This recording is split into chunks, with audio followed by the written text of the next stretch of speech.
Okay, so I think I've got the correct depth set on the dead stop. One thing I did want to mention before we get started here is that you can see that as I rotate the spindle, it does the thing that it's supposed to do, but if I really slow down the rotational rate, you can see that it gets a little bit choppy. Can you see how the motion is sort of jittery? Yeah, that is the combined effect of two things. One, there is an enormous amount of friction in the spindle, okay? And the second thing is that the belts that I'm using to drive the spindle are just basic polyester, clear polyester rope belts, basically O-rings. And they are pretty elastic, okay? So the combined effect of those two things makes this kind of jittery. Now, it goes away to some degree if I lubricate the assembly liberally with Waze oil or whatever it is. And that's what I've done here. So it's actually behaving pretty okay. Pretty okay at the moment. But yeah, if it loses lubrication, then it'll really start going jittery, and you just can't produce even halfway decent work when it's doing that. So just wanted to point out what's going on here. That's our major limitation. But other than that, this thing works okay. So let's see what we can do. Okay, so I'm going to bring it around to where the cut's going to start, and I'm going to go ahead and stick it right there at the depth stop. And there we go. That's our first cut. That is our first cut. And I'm going to go in for another one. So here I think I'm going to just try to take a few cuts. You can see that there is a little bit of, I don't know, maybe it's deflection or something like that. Okay, but it cleans up after about 3 passes. This is just a little piece of brass. It should be pretty easy to cut. But you see it actually does take a chip. And maybe you can see, it's probably difficult to see over such a small area, that what we're creating here is a sine wave. Okay, and what I'm going to try to accomplish here is like a spiral effect going in toward the center of rotation right at that punch mark. So that's going to be these sort of interlaced sine waves. They're all going to be phased relative to each other as I go in. So I'm going to be stepping in towards center and phasing the angle of the sine waves at the same time. The way that I'm going to phase the angle is using this little pin, okay? So I'm going to pull this pin out, and then I can rotate the rosette to the next position. The positions correspond to 4 pinholes, okay? These were precisely machined so that their distances from each other are exactly 15 degrees, because there are 24 lobes on the rosette, so 360 divided by 24 gets you 15 degrees. 15 degrees plus a quarter of an index. So 15 divided by 4 is 3.75, I guess. So 18.75 degrees between each one of these. So when we index from one hole to the next, we'll index the entire rosette essentially 1/4 of an index. As far as shifting the tool over, that will be accomplished with the x-axis feed on the table and an indicator, okay? So I'm gonna go ahead and move 20 thousandths of an inch. Why 20 thousandths of an inch? Well, the amplitude of the rosette is 26 thousandths of an inch. So that means that the head, the spindle, is going to rock 26 thousandths of an inch for each one of those sine waves, right, as the touch goes over one of the lobes on the rosette. And that's just a function of having 24 lobes on a 6-inch rosette. I can't adjust the amplitude on this particular rose engine because it's very basic, but there are rose engines out there that have amplitude adjusters. In any case, to get the kind of effect that we want, the step over is going to be some ratio of the amplitude. And in this case, it's like roughly, 75% of the amplitude, like 3/4 of the amplitude.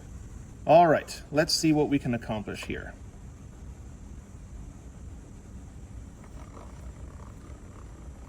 That's, that's looking pretty good, dude. Oh, that's looking pretty good. Pretty spicy.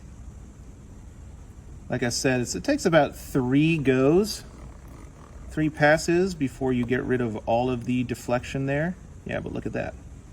Gosh, that's pretty nice. All right, I'm gonna phase one more time. Move the tool 20 thou. Let's get in there for another pass.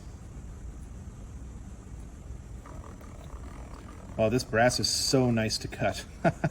I was doing titanium before and it was not behaving nearly as well. So cool. Yeah, there we go. Boy, that's turning out really cool. And let's go. You can see it curls like a real chip.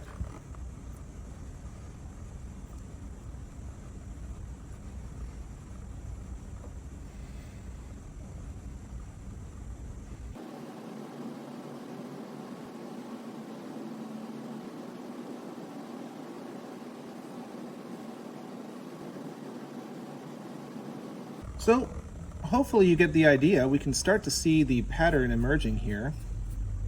I'm going to go ahead and do a little bit more, and we'll see how it comes out.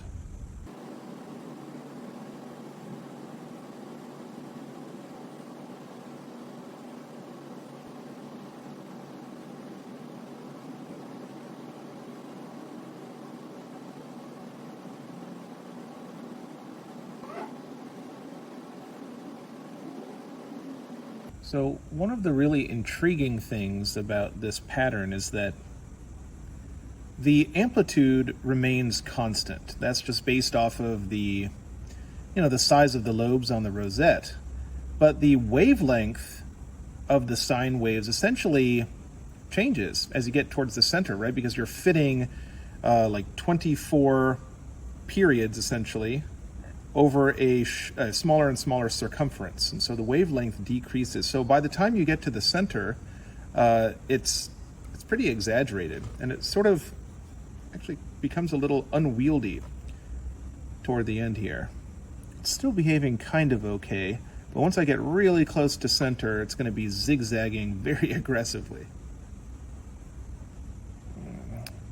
Now I'm getting to about as close to the center as I really want to. I may have also lost my depth setting, which is unfortunate. So there it is. I went ahead and popped a hole in it and put a little chamfer on the outside. I felt like that was appropriate.